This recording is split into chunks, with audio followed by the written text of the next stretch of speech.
You're listening to the Doug Stanhope Podcast.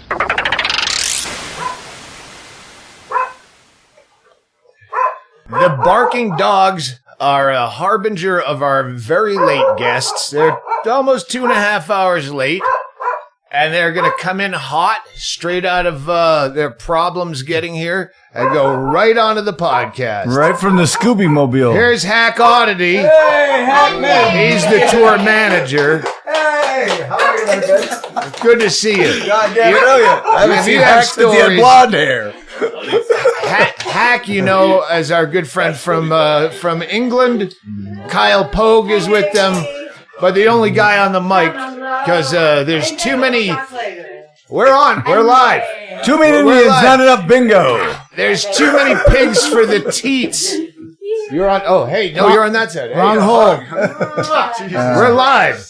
I wanted you to come in. Yeah, every time Becker has a fucked up trip, you go, why don't you have a mic on him immediately when he walks in the door so he can vent all of his frustrations? Yeah. So Mishka Shubaly, as you all know and love from the podcast, from a million tours, Mishka finally got here 2.5 hours late. What happened? Fucking hell, I wish I was dead. Jesus Christ, I've never cut it that close in my life. We overheated, 8 times on the way here. We were like this. You're coming from Phoenix, yeah, which is about 3.5 hours if you're in a normal or 8 car. overheatings if you want a different increment of measurement. Yeah, no. The next time we overheated, we were going to have to piss in the radiator because we were out of everything else. Oh, we'd already talked about Shank that. just had a story about that. Go ahead.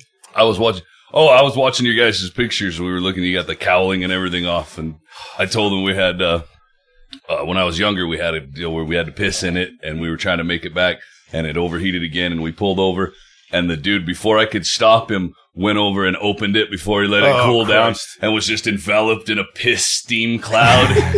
I started to tell a story. My second road trip ever was with Dickie Peterson and another comic who I was the opening act, so I had to sleep in the bed of a pickup truck with the cap on it. So it was driving from Vegas to Santa Fe, New Mexico. Long drive. And at some point, they pulled over to piss, and Dickie Peterson pissed between the bed and the cab of the truck onto the hot exhaust pipe, and it just filled my casket in the back with hot fucking piss stink. So I'll never forget that smell. The problem we had is we kept harvesting the piss, and then I just kept drinking it before we could get it in the radiator. You didn't put it on YouTube, did you? God forbid. So this is how many nights? This is the beginning. Wait, let's back up. You are driving. Have you ever watched the Unbookables? You're driving that same van, which is 1975 or something? 76, yes. 76. Yes. Yeah, first day of the tour. Yeah, so far everything looks good. That red light, that's a promising omen, right? When it's fucking staring at you. I would just unplug it. 76 with the original thermostat. Jesus. You know, it's not the humidity, it's the altitude. Yeah, it was a dry heat. I looked at your tour schedule, and were you planning on taking that fucking piece of shit? You got 3 months. I said to Chaille, it's like one of our shit town tours without the money. You think it's a bad idea? No. We do have a mechanic, but they're not open till Monday, and that means you'd have to do your next gig. You're playing here tomorrow. This won't go out till it's too late to plug this. But MishkaShubaly.com. Yes, tour dates are on MishkaShubaly.com. On Tuesday, we're in Albuquerque, then Amarillo. Right, yeah, this won't be. But we're working our way to just Altercation. Go to Mishka. You're on the road for fucking months. Yeah. Yeah, it will be out by now. JT's Altercation, Punk Altercation Comedy Festival in Austin. But just look up the dates. And for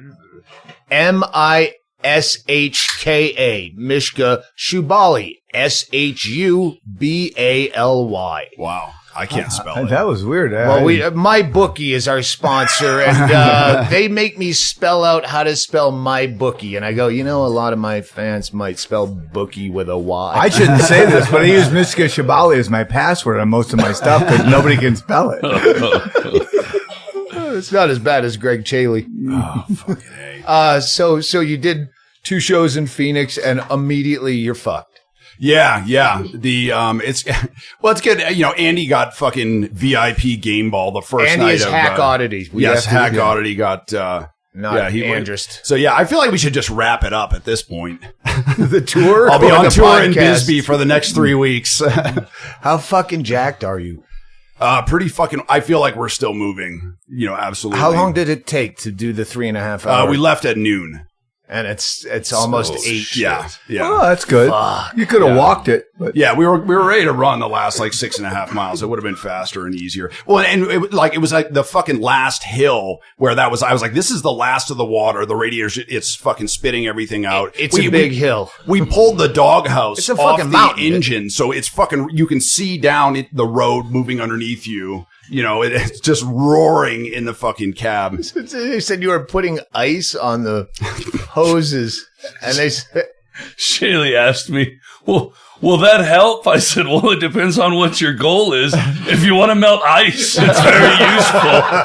It's not doing a fucking thing to cool down the vehicle. It was like the opposite of a Coke fuck, where you're like, let me just try and keep this. I'm going to put my finger up my butt to see if I can keep this going for another 6 miles. Like Nobody combed their hair for the next 2 hours. Everything and anything I could think of just to keep that fucking thing from overheating. But I fucking did it.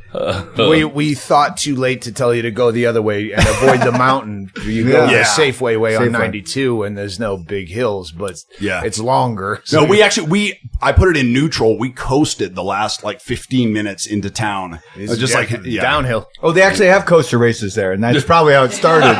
Somebody in your van on the 4th of July. And your Unbookables van looks like one of the coasters they race on 4th of July. It's a cartoon You would car. get a C+ in shop class for building that thing. When you said they were coasting down, that's what I just pictured, like the mystery machine on 2 wheels coming around the pit. No, Herbie the Love Bug trying to get across the line for the last that time. was always the thing. Yeah, the mystery van never broke down. You never saw him going, fuck. Did you take the van because you thought it would be funny, or you had no choice? I know that, you've been a huge, fan of the Unbookables movie, a staunch promoter. Loved it so much you insisted your name be all over it. So I figured that you would want to actually see the van itself. No, I thought it would be a funny idea. All right. Well, hopefully funny to you guys anyway. I know. Everybody else it is. I knew Chaille was gonna I was like, Chaille's gonna be so happy with my fucking the leg, the hair scorched off my legs. I was supposed to drive that originally from Seattle. Thanks, buddy. That would have been the best long distance troll I've ever done. I just want to go inside to take a look at it close up firsthand and see where Pillow Barrier started, which is. Other than Sean Rouse is the funniest part of that movie is when Inman is, Brendan Walsh is trying to get Inman to watch him jack off, or let's jack off together. No, there's a pillow between us. It's okay. It's not gay. Pillow barrier. Homosexuality doesn't pass through a pillow. So how long are you on the road? I just had 3 weeks off in Phoenix. And then out now for a month. Wait, let's back up. Where the fuck do you live anymore? I haven't had an address since May. Since mid-May. Wow, you're Tom Rhodes in it. Yeah, I left Atlanta mid-May, went up to hooked up with Jake Flores, did a bunch of dates up to Detroit, Chicago. I want to say I don't know him, but I don't know if I know him because when Kyle Pogue, by the way, I'm with her. That's you. Kyle Pogue, I go, I know that name, but we're like, am I thinking Steve Poggi or Kyle Kinane, who I definitely know? I know you're not him, but I go, no, I know him, but I couldn't figure out. So we watched a clip of yours. He's in the background there. So again, we only have so many mics, but we watched a clip and I go, oh, he's got a beard. He kind of looks like Kyle Kinane, kind of, if everyone with a beard is the same. The dollar I menu. scrolled down 2 more clips and I go, It says Kyle Pogue working with Doug Stanhope, and we clicked on it. We're like, oh fuck, Fort Collins. Yeah, I remember. Yeah. So welcome. But yeah, I did a big run around the U.S. I went and taught for a week. Then I was in the U.K. for a month against fucking World Cup. Oh, how hard is that? Hannigan actually changed our tour because, oh fuck, World Cup. No, we're going to end on the 17th. He was like, we can dodge World Cup and fuck Mishka in the same move. That whole tour was a fucking ghost town. Well, you go over to the UK all the time. Yeah, I've been going over like twice a year. Because it sucks less than here. You toured with Bird Cloud over there. How was that? Yeah. It was fine. Could you be more vague? They're interesting people. We had a time. Well, again, you signed non-disclosure. You are the opposite of them in your sobriety. By the way, who gave me an intervention last night? One of you, like you or you, one of my fucking inner circle here, sat beside me and said, "Hey, you're really drinking too much." And I went, "Thanks, someone, for finally noticing and saying something." Been fishing for that for years. No one here. Well, it might have been a Chinese phone drill. We all said he's drinking too much, and it came back to you. It might have been me because I don't remember last night I was drinking too much.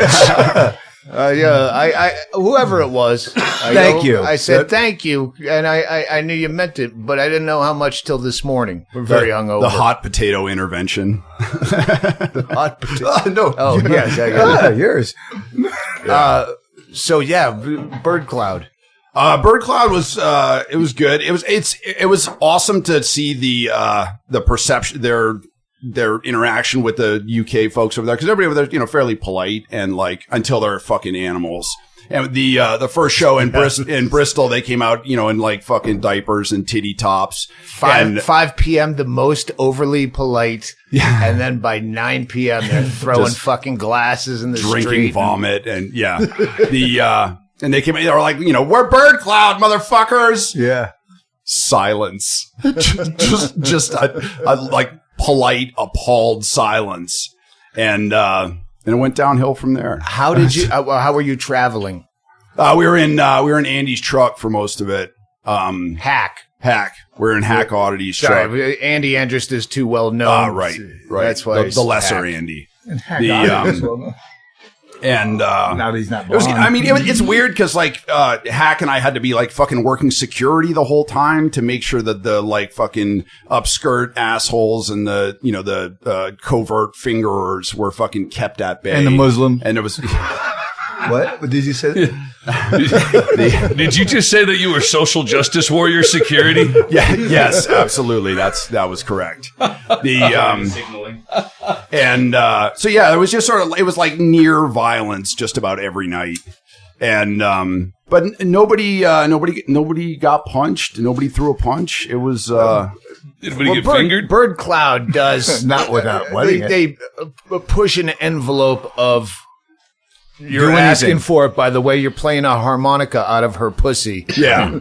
So you can this is see a place where Jack the Ripper did really well.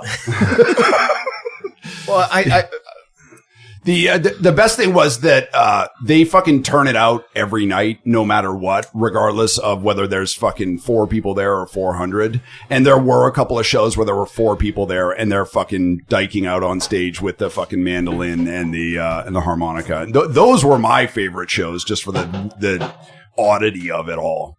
I saw them in Melbourne. They were playing very walking distance from where I was staying. And I walked down, and I was just shit-ass from the flight over, and it takes me days to recover from a 14-hour flight, which is usually like a 25-hour flight when you have to drive to Tucson, get the layover in L.A., and then make the 14-hour flight. Yeah. I went into the bar, and it was one of those that it's all standing, and I'm short in the back, and I'm like, I've seen your show. I can't do this. Some dude contacted me about doing shows in Brazil, I was like, fuck yeah, I'll do it. And then I looked at the flights and it's like fucking 30 hours. And also you have to get a visa, which means you have to go to a fucking embassy or some and shit. you got to bring a bag and you can't look in it. I drunkenly booked A bag in your asshole. I drunkenly booked a Hey, flight I love to your Brazil music. You once, consider and bringing a then bag? Yeah. fortunately found out in time to cancel the flight that you need a visa, because from here we have to drive to Phoenix, which is shorter for us because we have cars that's that a work. 7-hour drive. That's a 37-hour trip. Jesus What Christ. happened to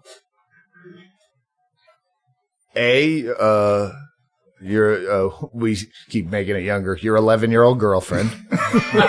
She was 19 or something. She graduated high school. From you? Got the braces off. You know, right after that, they leave you.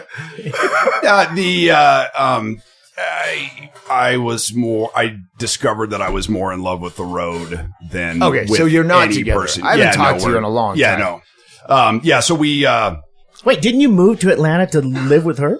yeah. That's No, it was good. When I was leaving Atlanta, it was the last thing that she said to me was, "Please don't go." And then I fucking Broke into the song. yeah. I turned and fucking got in my van and like drove away, just feeling like a fucking monster. How And far then, before you had to ask her to push you?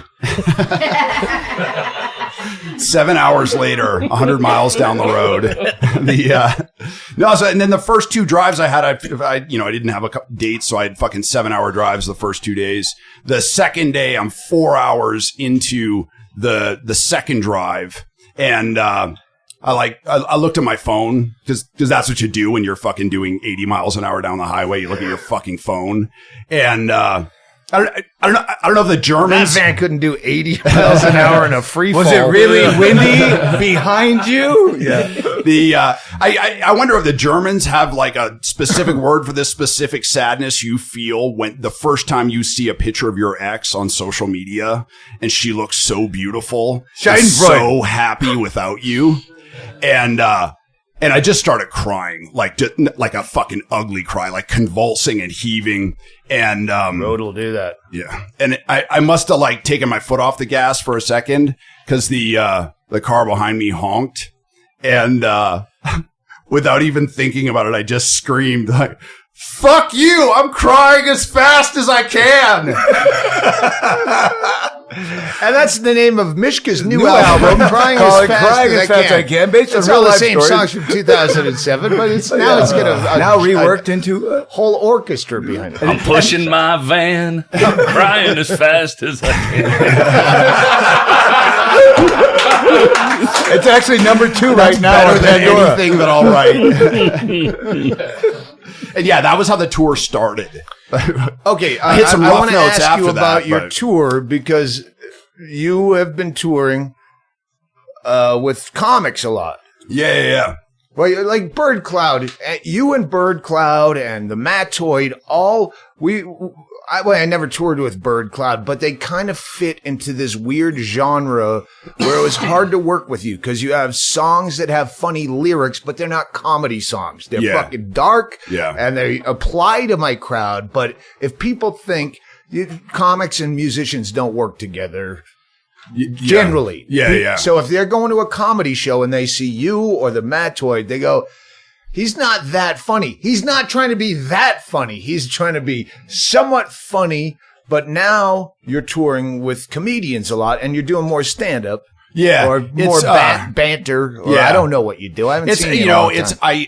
It's bullshit and I feel like a fucking poser all the time, but I've had way more success faking it as a comic than I have being a real musician. That's how Henry Phillips started. He really was a folk musician and then started being funny and just went the comedy direction. To play with other musicians, then people are like, well, fucking, why is this guy talking so much, telling these depressing stories between songs, and then playing with comics, people are like, oh, that song was just bleak, and it's, it's not a fucking giggle every 7 seconds, but it's been all right. Not that you didn't do well or the Mattoid didn't do well on tour, but it would just be a few people that would go, he's not funny. And then I'd fucking hate the entire audience. Like, that's my friend. You fuck you. I felt that I played my role just as your fluffer because I saw like a bunch of nights you going into a show, like being in a decent mood. And then like fucking some girls walking out during, he's not funny. And then you fucking hitting the stage in a rage because somebody yelled your name during my set, you know. Anytime that happens, don't you ever fucking But is that weird though that people don't have that wherewithal? That he wouldn't be here if I didn't like him. Like I have control over all of this. So if you're really my fan, wouldn't you just shut the fuck up and go, I didn't care for that guy, but whatever. For the record, there are some gigs where local kid did a lot of time flyering and Facebooking to promote the show, and you go, well, he's new. But you still don't ever talk shit about my opening act. You don't like it? Go out and have a cigarette. Yeah, have a cigarette. I went to one of your shows one time in I'm saying they're not there because they don't deserve it. If their comedy is new, they busted their balls to get me to your fucking town. So shut the fuck up. What was Mitch's joke? Now I'm yelling at specific shapeless What was people. Mitch's joke about, he goes, I'm the guy you have to wait to go see. Yeah. I'm not the opening act. I'm the guy that's going to make you wait longer to see Bill Maher. I only remember Bill Maher because he got hired early to tour with him and then got fired for bringing a bottle in a paper bag. He was drinking wine out of a paper bag. You're ruining that was professional. I'm glad that's where Bill Maher draws the line.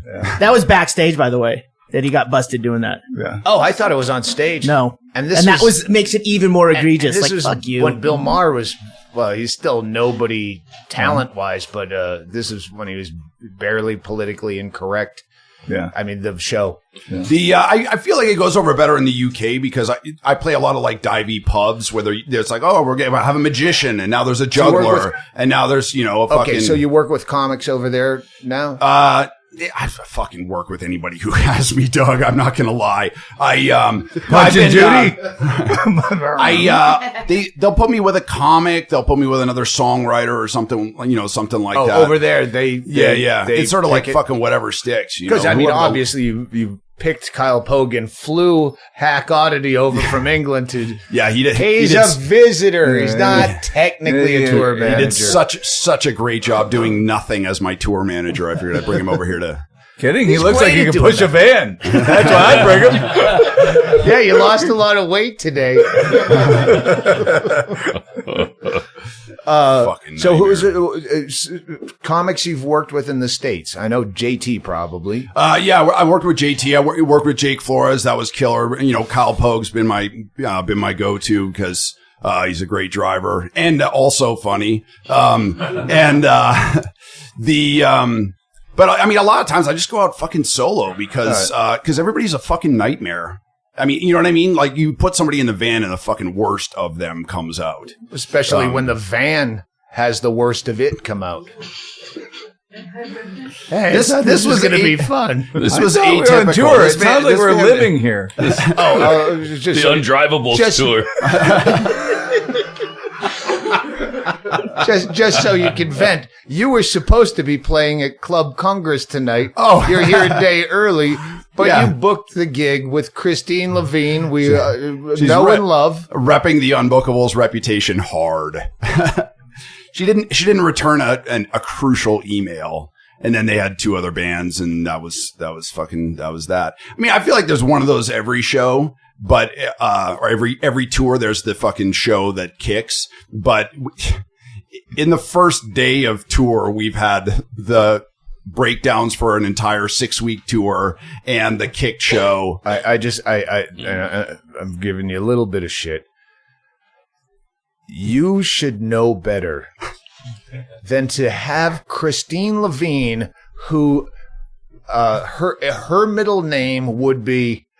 The voicemail you have called is full. You cannot leave a message. The voicemail has not been set phone. up. Yeah. I took to fucking tweeting her, like, call me. But yeah, no, fucking no dice. Well, Andy Hack was giving me shit, overseas. Like, why do you book yourself into, this laundromat or wherever the fuck we're playing? And I'm like, it's not exactly a fucking seller's market for me over here. I'm the fucking bottom feeder of bottom feeders. And you have a posse. So what does that make them? Yeah, I brought my entourage.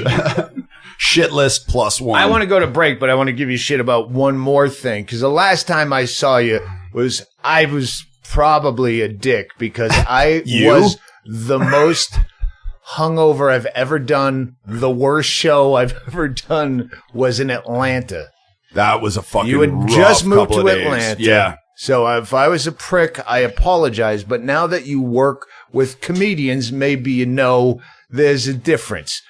We went out and partied all night with Ron White. Hey, jump in my tour bus. We did 2 shows in Atlanta. He did a guest set at the first show. Then we all jumped on his tour bus, went out to his fucking mansion on the golf course, got fucking wrecked. He's like, no, the tour bus, I'm leaving tomorrow on tour. We'll drop you back off. It's like, 40 fucking 5 minutes out of Atlanta with no traffic. Yes. Yeah, no, party till the fucking break of dawn, pass out for a few hours, then we wake up to get the tour bus back out of there, and he goes, oh, you guys got a Uber?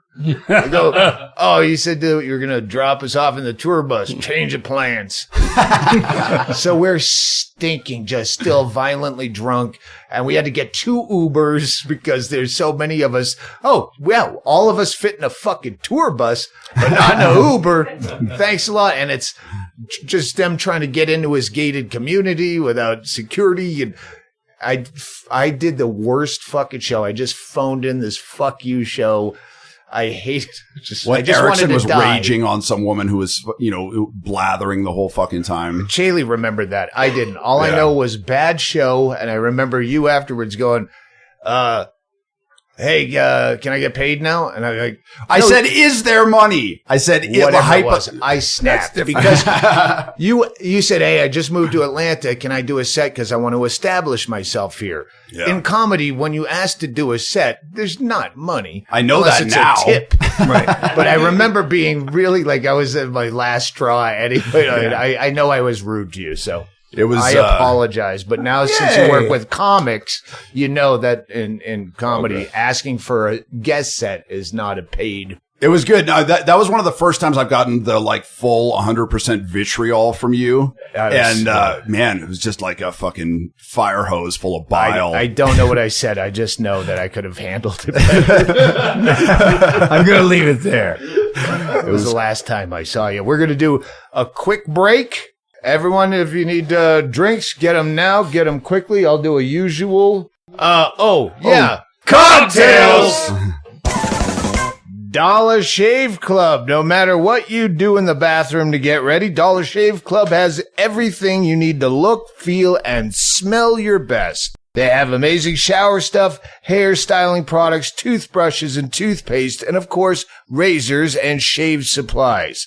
Ggreg, Chaille, you look clean shaven. I shaved today, Doug. Is that a herpy or did you cut yourself with the Dollar Shave? Did not cut myself with the Dollar Shave. All right, so we'll just leave it alone then. What's great is I'm so glad mine are on my dick instead of my lip.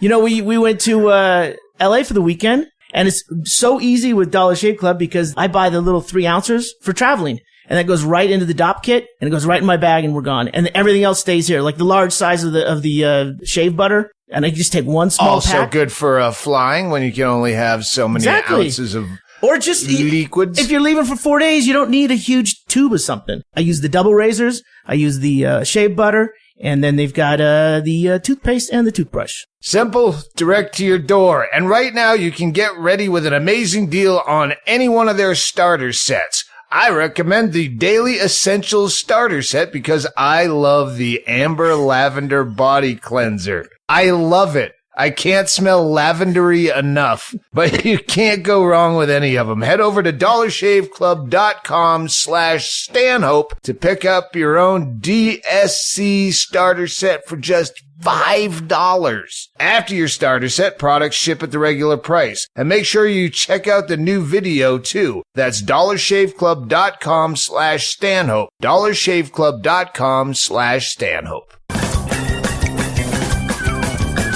Mizzen knives. Anytime I open a package and the first thing I see is a giant shiny chrome knife, I assume it's a fan gift to Chad Shank. But this is actually a sponsor, the Mizzen knife. You've been toying around with it. Tell us, why is this the greatest knife of all time, Ggreg Chaille? Well, the thing that you would have noticed if you would have actually picked up the knife, because I know you were afraid it was something for Chad, is the weight. It's a substantial Chad, weight. I remember Chad when someone was trying to have him fire his gun, and he's like, "No, I'm not going to get my fingerprints on that." Same rules apply. Yeah, exactly.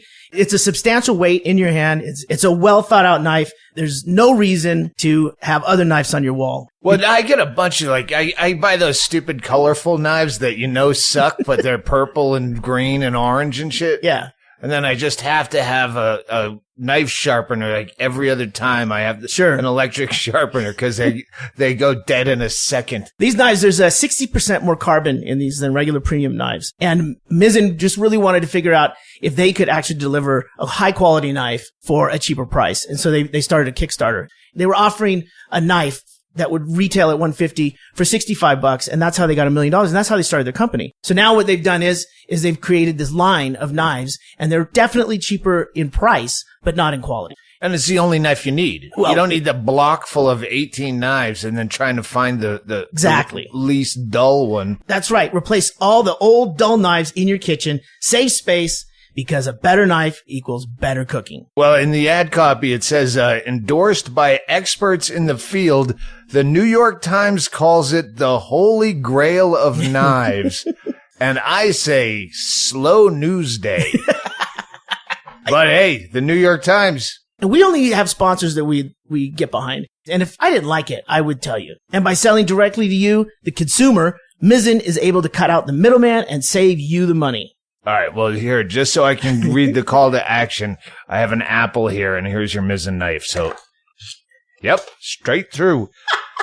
Call to action. I've tried the Mizzen knife, and I don't know how I ever cooked without it. See, I'm not lying now. I tried the Mizzen knife. Cooking is faster and actually more fun, and now you can join in on the fun in the kitchen. My listeners will receive 20% off their orders simply by going to mizzen.co/Stanhope and using my code Stanhope. That's MISEN.co/Stanhope for 20% off your order. Mizzen.co/Stanhope, and don't forget to use my code Stanhope. Oh, and also a few thank yous, and then we'll get right back to it. Hi, Chad. Stephen Gruber. What'd I do with my glasses? Stephen Godber. Fan of the podcast from the UK. He sent Chad Cards Against Humanity, which were played at length last night. Yeah, thanks a lot, and a Stephen. book, Enemy of the State. Thank you. Yeah. I got, I got that. Mike Sartori sent us more vintage National Lampoons. Thank you, Mike. Oh, and those are going to go into the merch. So if you buy merch, you might get them. I perused my favorite parts, and then we put them in merch. So buy merch, and you get occasionally you get free bonus in the merch at the DougStanhope.com. And I got this, a vintage. Some people listen and they know that I like vintage Delta Airlines stuff, and this is a beautiful vintage Delta glass coffee mug, and with I'm not gonna read the whole letter, but hi Doug, I know you have a deep fondness for Delta, blah blah. Found it on eBay. Thank you so much. She says, I also know you get a lot of bummer email from us about suicide. I'm totally okay. But my boyfriend, technically ex-boyfriend at the time, turned out to not be okay. He took his own life the night of this last St. Patrick's Day, doused himself in gas, and smoked his last cigarette. It's impressive. Yeah, I know you get a lot of bummer email, but you topped them. So what's her name? Shelby from Flagstaff, I think. Yeah, but to be fair, in May, gas prices were as high as they are now. Well, at least he quit smoking. By the way, Shelby, if you're listening, that's my dad died on St. Patrick's Day. So here's to you. He didn't burn himself. He wasn't protesting Vietnam or anything. He just had cancer. So those are the thanks, and let's just get back to this podcast. Already late. Your new album, which you are kind enough to send me, autographed, and I pulled it out enough to see that it was going to be a lengthy autograph, and I know you were going to be a snarky fuck about whatever you wrote, so I immediately put it in the stack for eBay yard sale just to fuck with you. I think what I wrote was, "Dear eBay user, please enjoy this record that has not been listened to by Doug Stanhope." This is a one-off. So fuck you, man. We just recently plugged Carlos Valencia sent us his new CD, and he actually did write pretty much that. I know you're going to sell this on eBay, so whoever gets this, thanks for bidding the highest. The fuck thing is that that record went for like 3 times what I'm selling them for, signed on my website. I know, like, that's why you it's did funny. Nothing to it, and it's like, God damn it! Suddenly Kenny worth a painted thing. some awful picture that we put up like a child who draws a giraffe, and you go, "Oh, that's a giraffe." Thought it was a tree. Well, we're gonna put it on the refrigerator anyway, honey. And we sold that for like $125 because it fucks with them. Any scam that works is a good scam. Any fuckwits are. Oh, that's what you fucked with Inman hard. For the record, I didn't know it was you.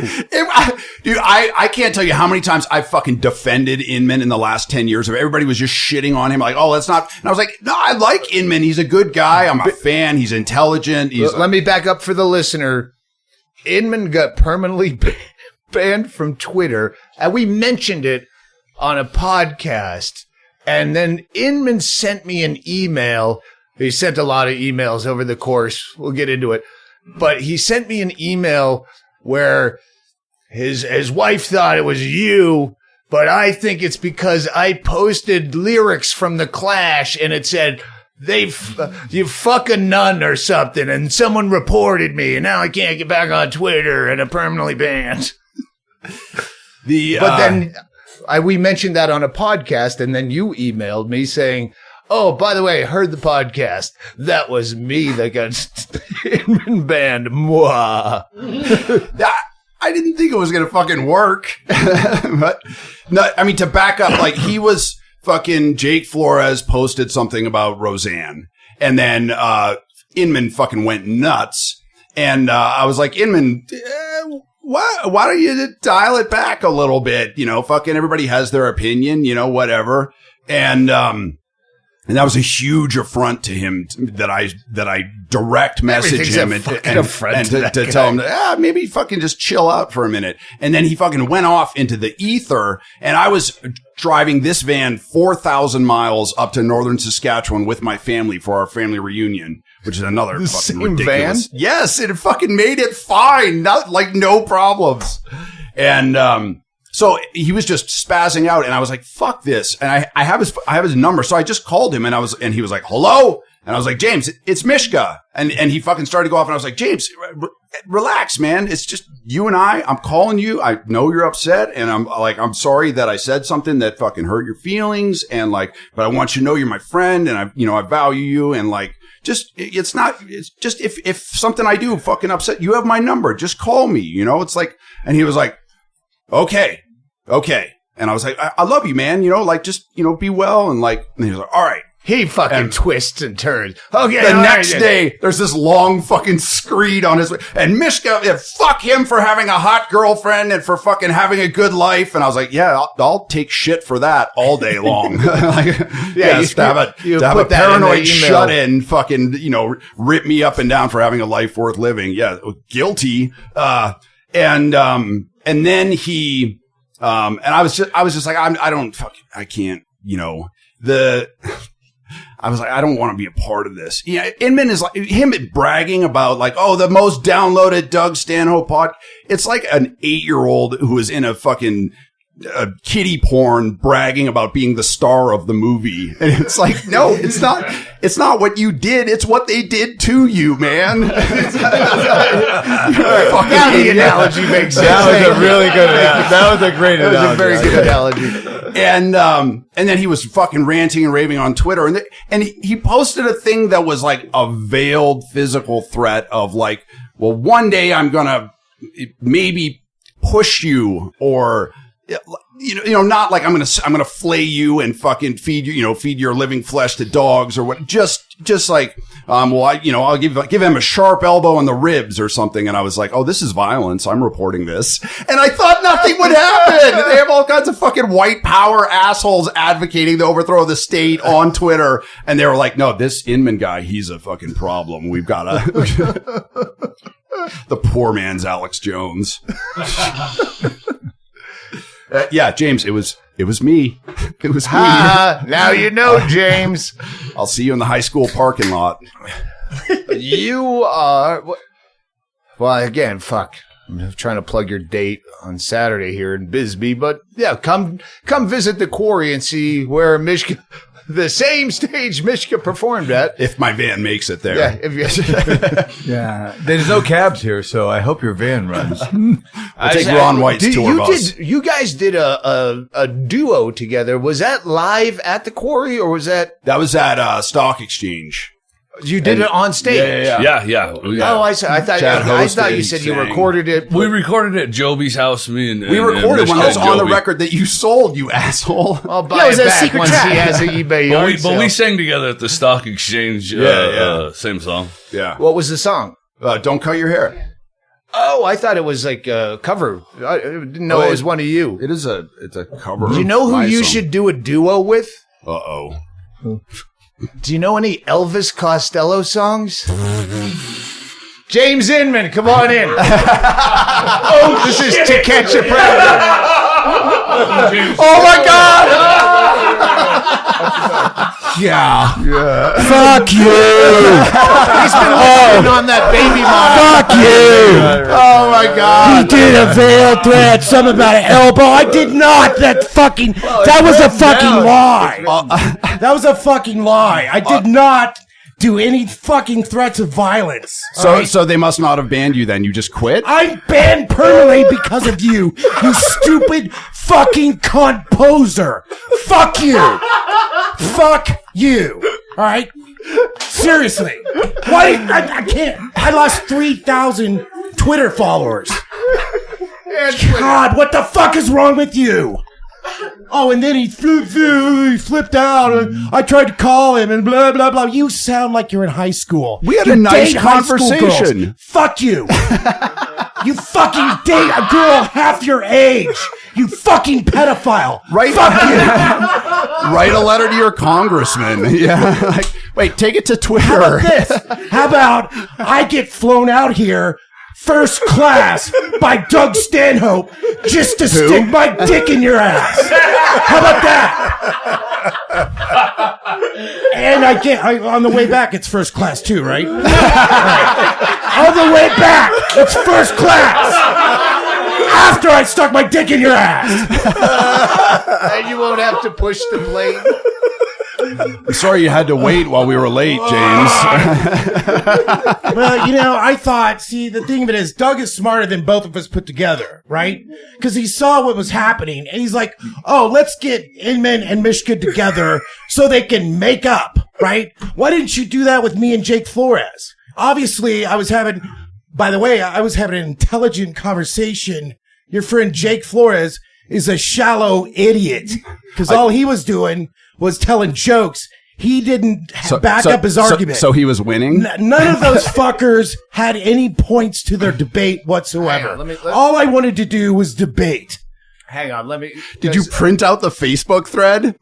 Oh, that podcast is already done. Your part 2. Okay, this is a sequel. This is a sequel. Well, anyway, I might have got a little too mad, but it makes for the podcast funny. I just stay mad because I was really. I thought that was a horrible dick move on your part To call him? No, to get him because I had a stalker. I have many, but one that's really irritating. Since you got him banned from Twitter, I tried to have a guy banned, and now I know the work you have to put into it. You have to. I clicked one thing. I swear to God. Well, I couldn't click one thing. They're asking me for screenshots, evidence of this, like filling out a fucking police report. Do you think it's maybe possible that James may have pissed off more than one person on Twitter? Well, it says, and I don't have that one, but it must have been Jake Flores. He copied.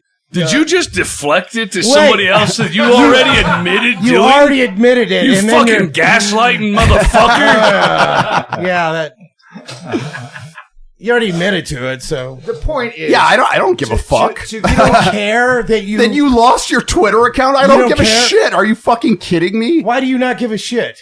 About your Twitter account, James? It's a fucking game. All right, so let's get rid of your Twitter account. No. Exactly. I don't threaten people on Twitter, James. You've already been found guilty in this. You threatened to push you. Yo, fuck you so much for this. Fuck you for this. You set it up with the apology. I was so fucking livid at you because imagine if, as a joke, someone got your Twitter account taken away, where that's how you fucking put asses in seats. That's too far. Wait, when's the last time James did a show? Actually, in Colorado Springs, that's my last show. I headlined at a real comedy club, and there were 250 people there. And Thursday, Friday, and Saturday night. When's the last time you did a show tonight that you had scheduled? And you tweeted about it. First of all, you do the soundtrack from the Redux of the Unbookables. Yeah. The only guy promoting the Unbookables is James Inman. That's bullshit. I'm driving the van. I'm fucking promoting him like you never did. You fucking, your name is on it. I'm promoting him. I'm fucking pulling him up by his bootstraps, you motherfucker. Remember, you had to hit rock bottom before you knew. Hey, good job with that promotion. Where do I find him on Twitter? It doesn't, it doesn't help. I thought that was a bridge too far to take away an outlet where he can reach people. Yeah. That was by far your douchiest social justice warrior thing I've seen you do so far. All right. What's behind door number 2? Well, I'm reading what I wrote to you. Oh, you wrote to me. If your nickname, what did I say? What was the nickname I said? Your nickname would be Mishka, hey, I hate to ask, but Shubaly. You go, hello, boys. I'm rolling into the town for the show, a show on the 22nd. Can you put up my opening acts? I'll be crashing with Joby. Blah, blah, blah. By the way, I heard the podcast. I was the one who got Inman kicked off Twitter. Now, was it you that was there? I was just like, I kept drinking and seething, like fucking. The internet was out. Look, God forbid I make you angry. Yeah. We fuck with Inman, but we don't take away one of his vague hopes of revenue streams. Livelihood. Yeah. Inman You makes don't touch money. a cowboy's hat and you don't cut a ponytail off a biker. He builds websites and he builds computer from fucking scratch. Yeah, can I say this? Let me go ahead. finish reading. All right. I was really fucking pissed at you. And I wrote, you broke the knob on our wind-up toy by getting him off Twitter. This is why you've been so nice for the last couple of weeks. You're like, yeah, when are you getting in? Yeah, we got a fucking Airbnb. No. A fucking long con. I was like, I thought you had a fucking brain tumor or something. I was like, I don't think Doug's all right. Yeah, it was the long con because Inman's going to be the hero for once. You owe me, James. What? That's what he wrote. That's what he wrote on the fucking signed album that he sent me that I left in the FunHouse that probably got thrown away. We probably sold that too. Because to recap for you, the listeners know from the podcast with him, Bingo and I were on a train trip for 10 days when all this shit was going down. We have no fucking idea what's going on. And I don't use Facebook, and I'm really not invested in but I said it would be funny because he's all wound up, and that's always funny when Inman is wound up. I go, let's double down and block him on Twitter just to see what he writes on Twitter, not knowing you got him fucking permanently banned. It was like 2 clicks. They will not fucking. I'll show you. I can read you. I'm wondering who else I can get banned now. No, God. Well, I didn't know I had this power to wield. Well, we don't wield it. The power, and he. We'll get to that. I said, I wrote you back. You fuck. You broke the knob on our wind-up toy. What an incredible dick move. And then I go,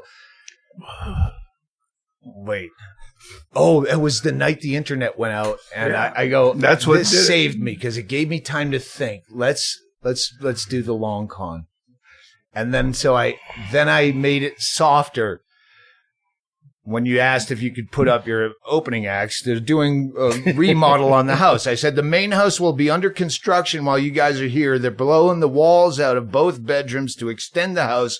But I'll get your openers in an Airbnb within walking distance. Remind me closer to then.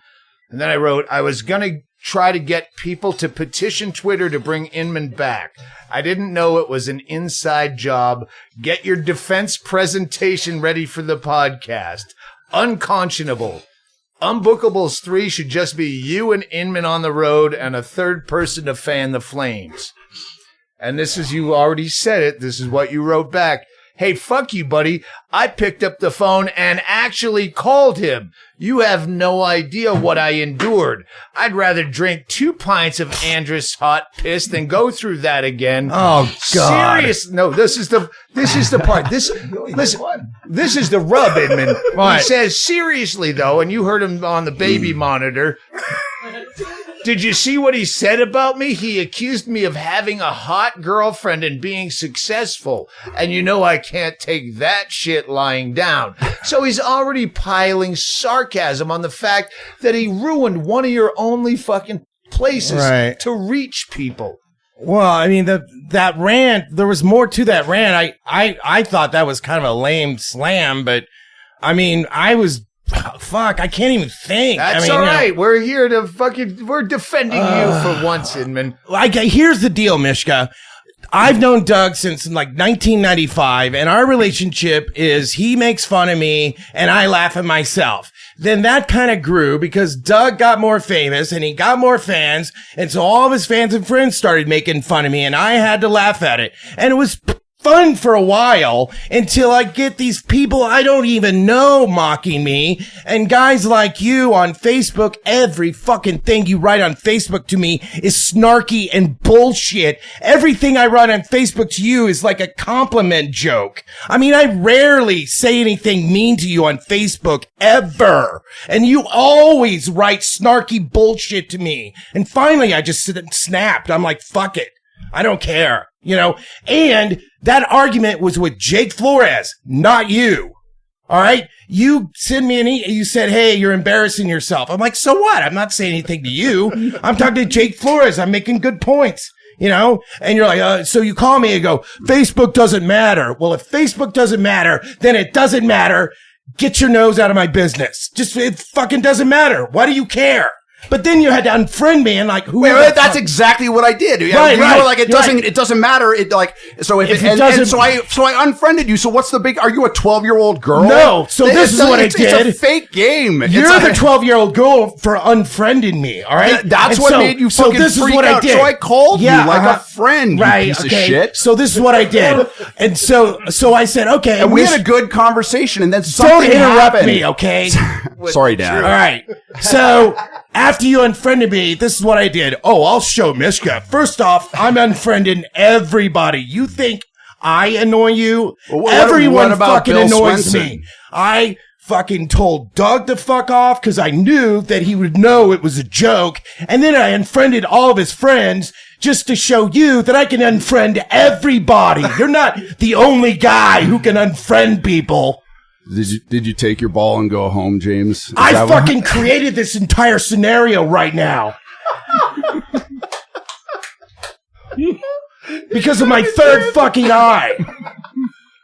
He kind of did.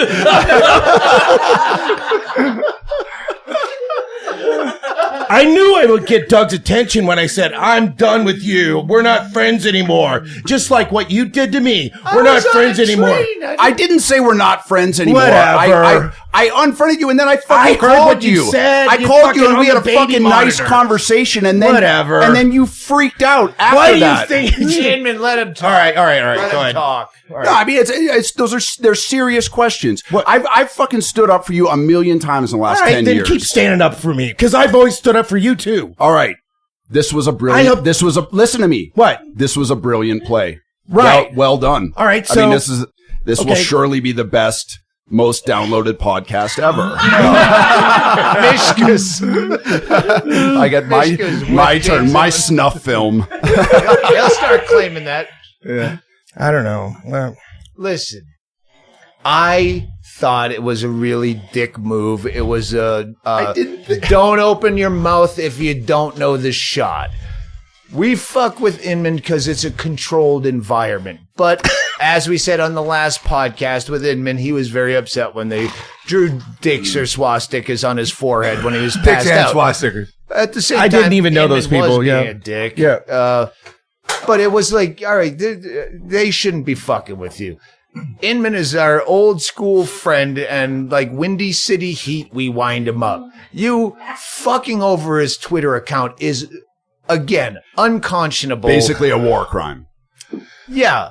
And I would hope that you would do some due diligence to talk to Twitter, however you get a hold of them, and say, give hey, him this I was podcast. wrong Give him about this that. I podcast. didn't understand it was comedy. However, and I hope the listeners. Wait, you didn't just apologize for him because No. he's only defended it so far. He hasn't No, apologized no, for no, what no, he's no. done. He That doesn't- was a douche move, man. no, to me is, I don't really care about apologies. I just care if your behavior changes because anybody can apologize, you know. All right. Seriously, what part of my behavior would you want me to change? Well, don't ban people off Twitter and Facebook. How about that? Keep an open mind and kind of, You know that I mean, there was no threat. He has. I wish I had that, but I threw all that. He had the quote from Twitter. You incited violence, and you are Yeah. thereby banned permanently. And I he never- tried to- I've Which, never- by the way, is right up your alley these days. yeah, I've never done that. I mean, I've never done that on my Twitter feed. Let me another thing, because we gave him the option on this podcast. What if we asked all of our listeners that follow you because of us to block you? That I'm would have in. I'm hurt- in. No, I'm in. That sounds great. I'm in. I'm No. totally fucking in. I'm totally in. I like Please. James' original. If it doesn't James- matter, no. delete it. James said no. James said no. Don't do that to him. He needs to. No, I don't. What I'd rather Oh, wait, have. you mean he's a fucking decent guy and not a fucking asshole? Personally, I don't think him calling up Twitter going, hey, that thing was a mistake. You know, I called 911 for no reason. I don't think, because, you know, I don't think they're going to change him it. to fucking pay some amends. Well, how about this? We do a show or something, or maybe people listening right now will just. Hang on. I didn't read the end of that. When he wrote me back, Mishka said, let's make that tour happen. Did I read where I said you guys should go on the road? Yeah. He says, let's make that tour happen, called the Unconscionables. I'll see if I can get you to do a couple songs up front, but don't try to cash in on my name again. Oh shit, I'll have the van when I'm down there. Jinxed yourself. Get Shank a bald wig and we can shoot Unbookables 5, the musical, in the van. You can sit in Sean Reps's seat and not call him back. Which is, I get the callbacks. So yeah, maybe you should go on the road together. Maybe Kyle Pogue sits here and flies first class back to Kansas City. It's only a 7-hour drive to the gig here in Bisbee tomorrow. No, I'm not. 9-hour push. They do need extra guys pushing. Wait a second. No, I meant like if I was to get more Twitter followers, I mean, it would just would have to be from people that listen to this podcast, because that's when I get my most followers is after I do a podcast. And I'm just like, I don't think I'd get that many. That was bad. I don't think I'd get very many followers going on the road. Mishka should have to give you all of his followers. No, that's not gonna work. Half. How about you give me all your Adderall? Oh my God! He immediately lowballs the whole deal. He goes, "All right, I'm gonna hand job and a beer, Adderall, and an apology, and we're buddies for life." You know, right there. How did I not predict this? Fucking, I can forgive people for all kinds of shit. You tried to start. You do have a new account on Twitter. Yes, I do. And I don't know if saying this on the podcast will get that canceled or no. I got a new.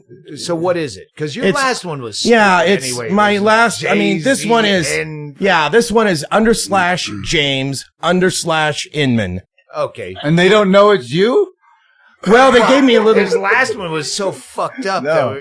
They gave me a little crap when I first started to make it, because I changed it. It used to be a Twitter account for my dog, Arlo, and then I just changed the name to James Inman, deleted all the Arlo tweets, and Okay, so you're basically saying it was a victimless crime. No, he's saying he's a he dog. has 8 followers now. I've got 8 followers now. I used to have 3,000. When I'd write a tweet, I'd get 50 likes. Okay, so listeners, please do us a favor. Do James Inman a favor, and especially Mishka Shubaly a favor. Please follow @_James _ Is it underscore? It's underscore. Okay, _James _Inman. Can I do a plug for it? Yes, you can. This is Mishka Shubaly on the Doug Stanhope podcast, inviting you to follow James Inman on Twitter. It's @_James_Inman. And hopefully, do I need to hold a newspaper up to? We need to get you over 3,000 blinking in Morse code, like "fuck you, Doug."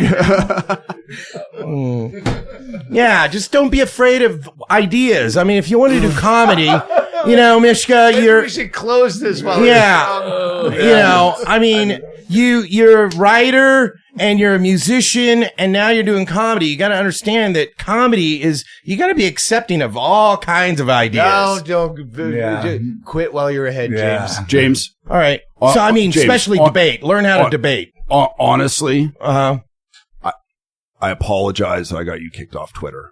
I didn't think that doing that one thing was going to do it. I figured that there had to be a host of complaints. Okay. I did it out of anger. You hurt my fucking feelings. Okay. If I could take it back, I would. I'm sorry. All right? God, I love it. I love it. It's a special. I have Asperger's. It's a special episode of the Doug Stanhope podcast. I thought you were gonna. Good. I thought you were gonna write something. Mishka, I seriously have Asperger's. Because I did not listen to the new album, so I'm gonna let you pick your favorite track off to close this out. With a new plug, you get the Altercation Comedy Festival. Mishka's going to be there. Doesn't it? It says 7 p.m., but no date. No, September 26th. It's the 29th. I'm on the 29th. 26th, but you're there the 29th of September in this year of our Lord, 2018. Altercation Comedy Festival in Austin, Texas. 7 p.m. at the Kick Butt Club. And the new album is called? When We Were Animals. And I'm going to play a song that's not on that album. Oh, you're going to play it live? Fuck it. I got a guitar right here. Hey, there we go. Hey, do you want to open? You don't play any music, do you? Just kidding. All right. I got to tune up. It'll take me a second. Do you need a tool, man? Here's a good spot for a quick segue. Before I get to the commercial, James Inman. You remember the podcast where we talked about all the money that Chad Shank is going to make for playing for reading my rants. Yeah, reading your rants. Yeah, right. You know what he's doing now? He's playing video games on Amazon Prime through Twitch. TV. TV. He doesn't know how to play video games. You spend all your life. No, not all my life. But I do play Halo. I was old school Halo 2. Now I'm playing Halo 5. I got an Xbox One. Chad challenged me. He was like, he got in my face and he's like, step it up, bitch. You want to come at me? And I was like, yeah, you want to do it? Halo 5. I've never played it before. He destroyed you on that podcast, so I think he might destroy you. Right, but I think he was talking shit. So I'm going to teabag him. I'm going to hit him with a plasma grenade and then hit him with the BR rifle. I hate to say it, but I think he's right. I have no idea what the fuck he's talking about. I'll show you. Well, look. Listen, I'm going to win the shit talking contest, is what I'm saying. Oh, okay, all right. You can win the shit talking contest. Can I still talk once I die? Because I'll talk shit still when I'm dead. Yeah. What we'll do is we'll play teams. You'll be on my team. Oh, that'll be good. I'll protect you, and I could be like your bitch. We'll get her. It'll be fun. Yeah. Jake Dill, another friend of mine who's a radio disc jockey from LA. He'll play with us. He's big into Halo 5. So how do they find this on your channel, Chad? It's free with Amazon Prime. You just go to Twitch TV or however. If you have Amazon Prime, you already have a free subscription to this. You just have to click. And you don't have to play. You can just watch. Yeah. Inman. Here's the thing.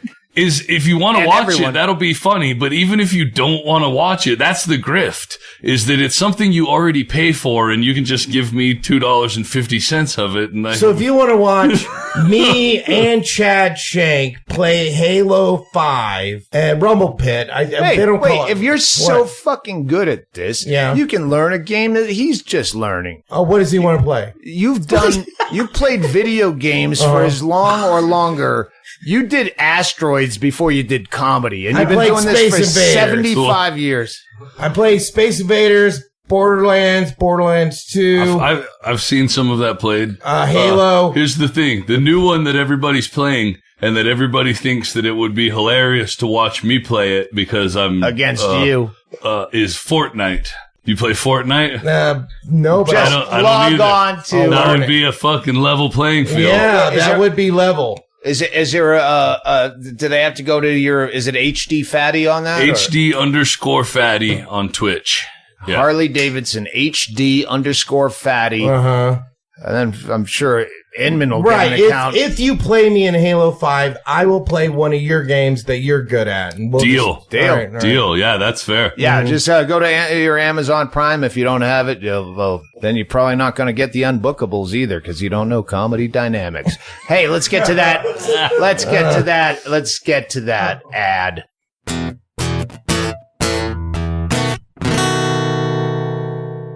Sure, football is fun, but is it really any fun if you don't have money on the game? MyBookie.ag. Bet with us. We're starting to get a little bit crazy with this. I am now 3-1 on my picks of the week, and that one that I lost was by a goddamn point. 1 point. I'm almost 4-0, and I'm hitting the other ones too.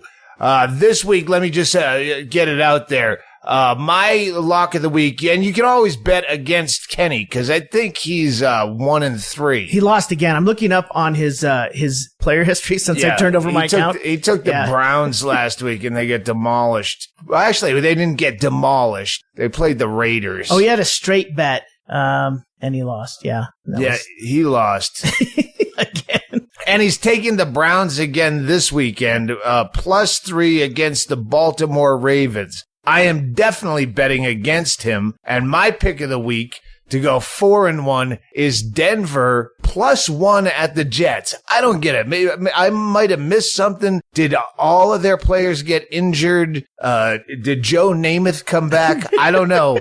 But, yeah, there you go. Go to mybookie.ag. You don't have to just bet with me or against Kenny. You can bet parlays, teasers, other sports. Conor McGregor is fighting. You know what? That's a great one to bet. Bet your heart. Just don't watch the fight. Because that guy's a piece of shit, and he just acts like he's a fake pretend asshole like John Taffer just to sell tickets. Don't buy the hype, but bet the fight. mybookie.ag.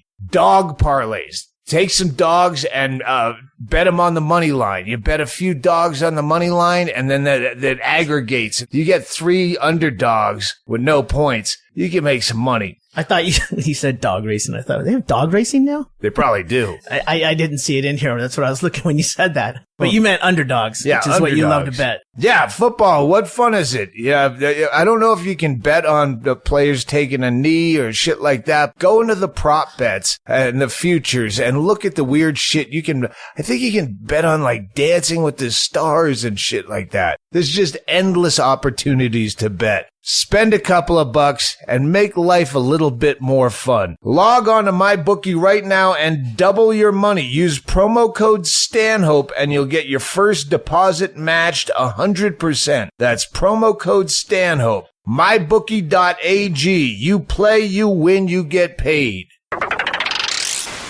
So here it is, Mishka live, playing his favorite track from his new album, When We Were Animals. Mishka Shubaly, Redeemed.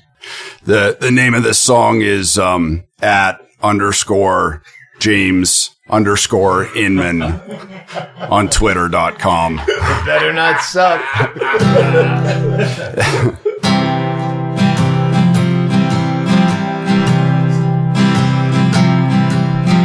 I pulled on yesterday's t-shirt, some jeans from the day before. I got every single color of black rock and roll skull t-shirt. Now remind me what I'm dying for.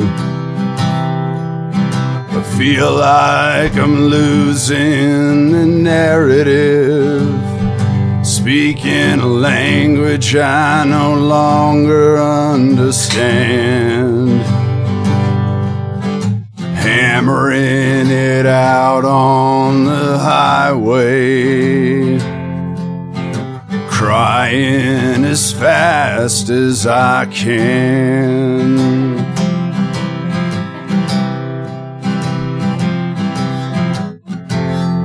This road has tolls. It eats up your tires, your time, your mind, your soul.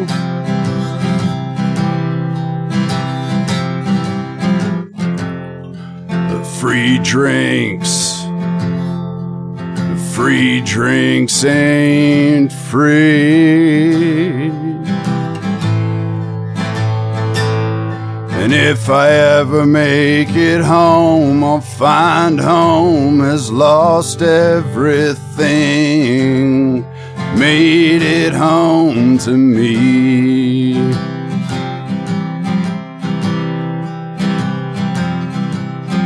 Remember that corny old poem about Jesus and footprints in the sand? Well, you can hold me a middle seat on the Greyhound to hell, 'cause I'm not gonna understand. They say God protects fools and drunkards. That hasn't been my experience at all. Only one set of footprints in the hardest of times, 'cause you poked me with a stick while I crawled.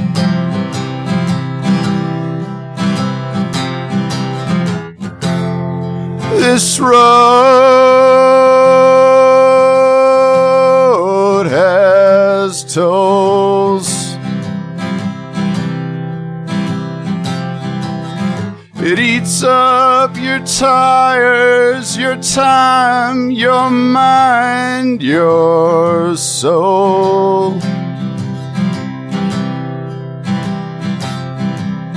And the free drinks, the cocaine. Honey, this hotel room wasn't free. And if I ever make it home, I'll find home has lost everything, made it home to me. And if I ever make it home, I'll find home has lost everything, made it home to me. At _James_Inman on Twitter.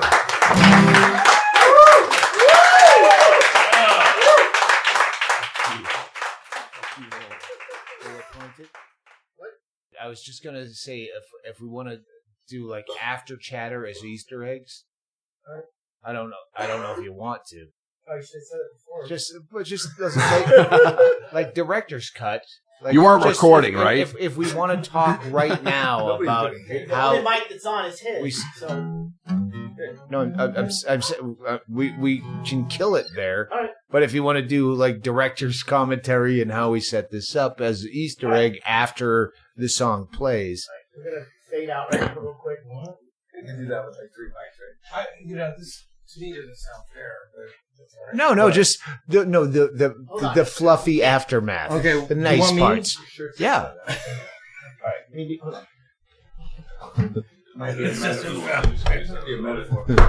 This is the happy part where we all make up. If people listen past the song, fucking great song, Mishka. Yeah.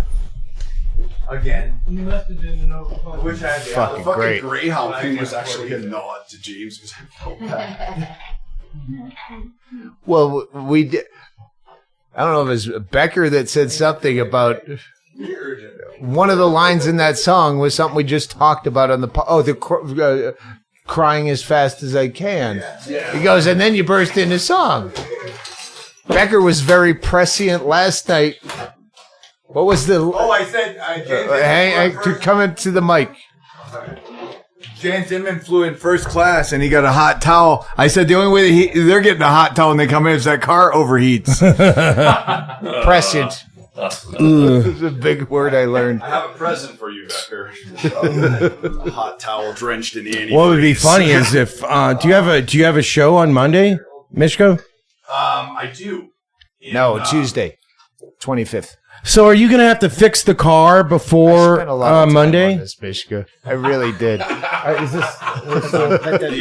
You got to get on mic because we're trying to record this. That's all right. This is just Easter egg. If people keep listening after the podcast, I don't have a show on. I don't have a show on Monday, but I have a show on Tuesday. If you want to join us on Tuesday and Wednesday. Fuck no, he's flying first class on Monday. You think? I'm flying first class on Monday while you're in that van that smells like piss. But I was worried about the van, maybe we can find a way to get it fixed. You know, is that what we're gonna do while you're here? Well, no, we got that. It's not your guys' problem. Like, I'll deal with it. I gotta. No, we gotta fix that fucking car. Mishka, I want you to know that we had to make James Inman mad again because he kept. I didn't want to be mad. We wanted you to be mad, right? He told me to be mad. That's why I was. That's why I was so mean because I was as mean as I thought he should be.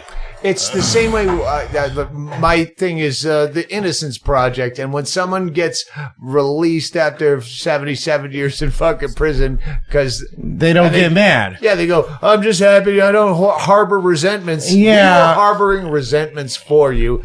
Well, I mean, I was two-parter good. You know, it was like I was drunk and I started drinking after you unfriended me. And then that's when I was. What was that in 1978? So you were drinking alone?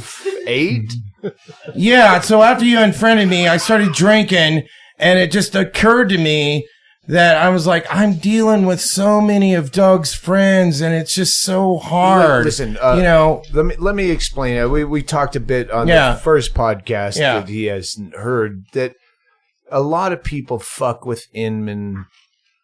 You must get the same shit, Mishka.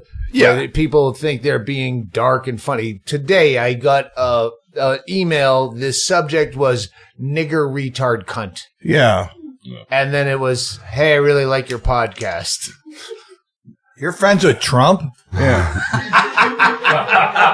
He knows how to email. And the point is, like, when people... We fuck with Inman, and we have purpose, and generally we tell him how much he needs to know, but we want him to get wound up because it's fun and it's easy to do. But then other people fuck with him that they probably just shouldn't. Going, you're a fucking nigger retard cunt. Yeah.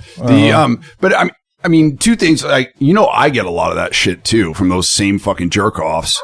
And the other thing is, I'm not one of Doug Stanhope's friends. Like, you and I are friends for what fucking... do you mean? You're not one of Doug Stanhope's friends? Well, you know what I'm saying, though? I'm not some fucking hack, on Twitter with fucking, with 40 followers. You and I are friends. You and I have history. I came to visit you in Kansas City. In fucking Panamint, dude. I don't know if you remember this, but Andy was fucking riding you like crazy. And I didn't know that. Yeah, but I knew Andy. I didn't know you. Yes, He's a right. comic. And I didn't know that it was a thing. And I told you, I said, James, I like you. I didn't know why everybody was fucking riding you. I don't know if you remember that, but I remember that. Well, I think that there's certain things about our personality where we're total opposites, and I think opposites attract. Retarded, and he's an egomaniac. So you polar opposites. Yeah, opposites attract. Yeah, that's why burn victims hang out with supermodels. I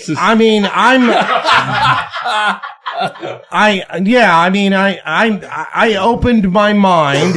I opened my mind to different ways of thinking after I read the Dada Xing. And so when I met Doug was like, I'm a libertarian. I was like, I'm a socialist. And I was like, that's like yin and yang. And so then ever since then, we've been friends. I learned that I didn't know anything about libertarianism as far as... But you used to be a libertarian. % of it. Well, yeah, I was libertarian. But I, at one point, realized, I don't know most of that shit, but my girlfriend, issues, I'm libertarian. My girlfriend Brenda is a very serious therapist. I mean, she has to talk to people all day long. I don't want to repeat it. But you also think yin and yang is in a Chinese laundry. Do you feel like you've forgiven Mishka? Yeah, because I mean, I've met other people like him where he's like my opposite, like there's things I would never have done what you did, but whatever you did, it made us kind of open our minds and go, what the, and I made $1,000. So thanks and for that. Yeah, he made $1,000. I still haven't opened his mind enough to read the fucking thing that I wrote, which I thought was funny, but, I've had to help Inman.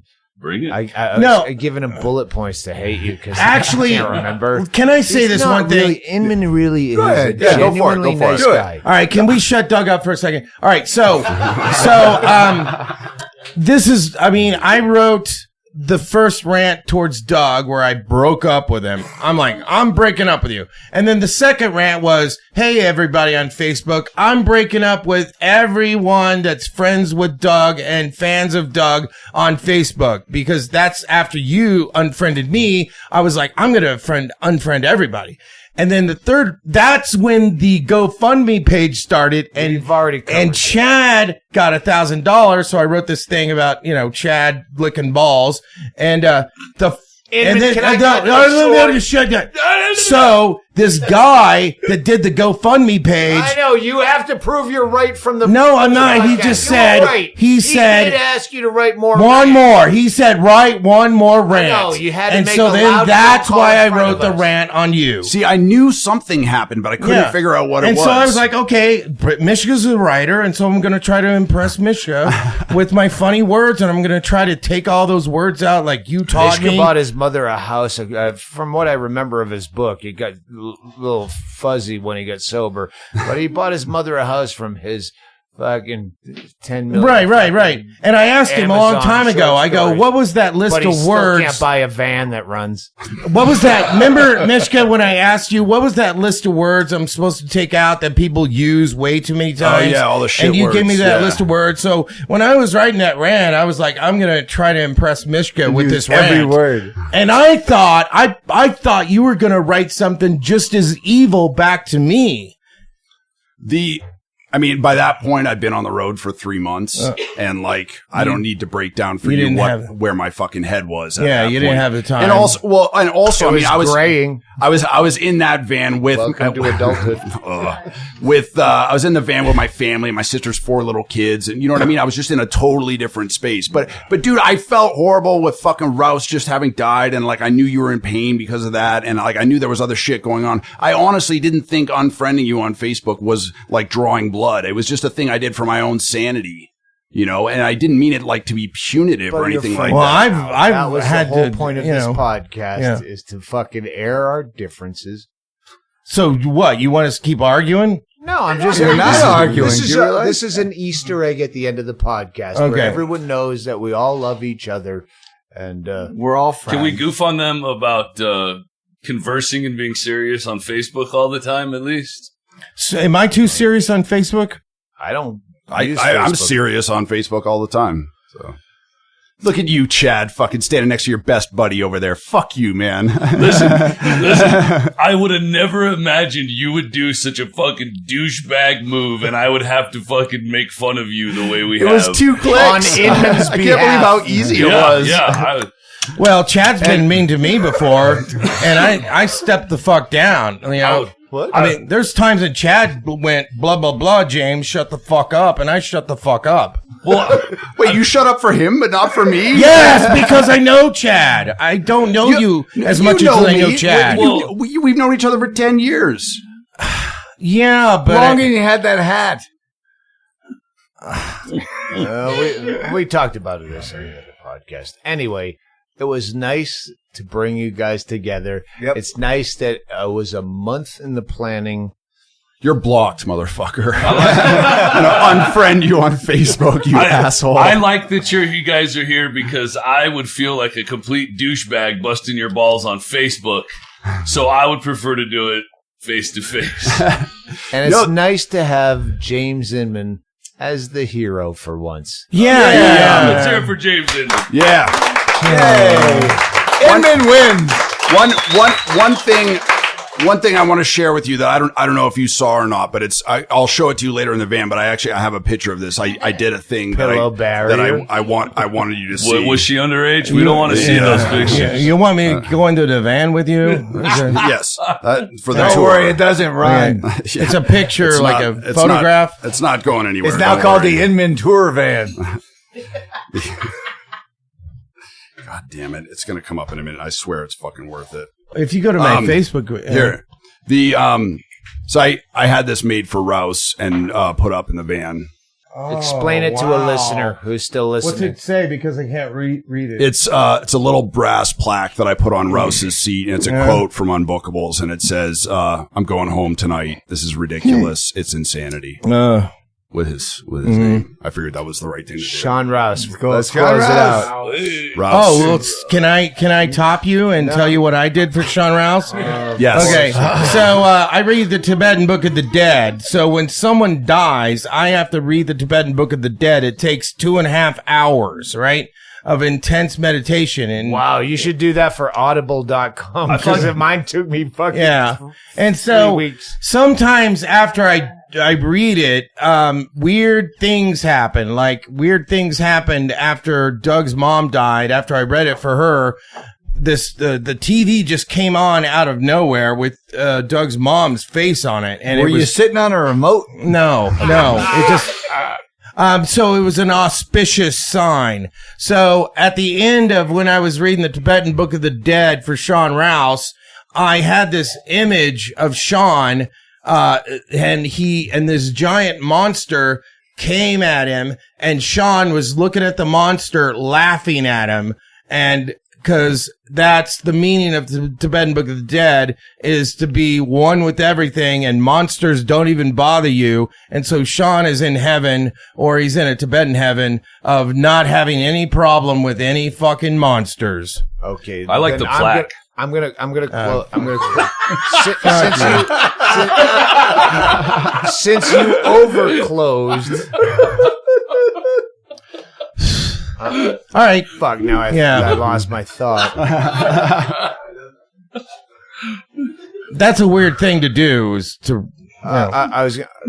Last night, we did a podcast with James Inman. We had to hurry it because we thought we had an extra day, not knowing your gig was canceled. You're coming in early. So we had to hurry the James Inman podcast where we fucked with him, segueing into fucking with you. And we gave him an Adderall. If you go back to the Las Vegas podcast with James Inman, I'm not doing this without an Adderall. So we gave him an Adderall. And I go, James, he's rightfully paranoid that we're fucking with him. Because we've always fucked with you. And we gave you an Adderall so you'd be awake because he had to fly from Kansas City and do the podcast that night. So we gave him an Adderall. After the podcast, where we go, no, it's not like a party where everyone fucks with you. He's like, I want another Adderall. Oh, God. I'll trade anyone a morphine, an oxy, or methadone. For an Adderall. Like, James, everyone's being nice to you. Why is that weird? I forget my point. Sorry, cut all that out. Yeah, cut that out. But it's free trade. I mean, you taught me to be a libertarian and to pay for all my shit. If we go back to the last podcast with just I read where you're like, I told you libertarianism was fucking. Now you have racist fans. All right, don't cut it out. All right, thank you for listening to the Easter egg if you did. All right. What? You can ask it off the air because we're done. That's done.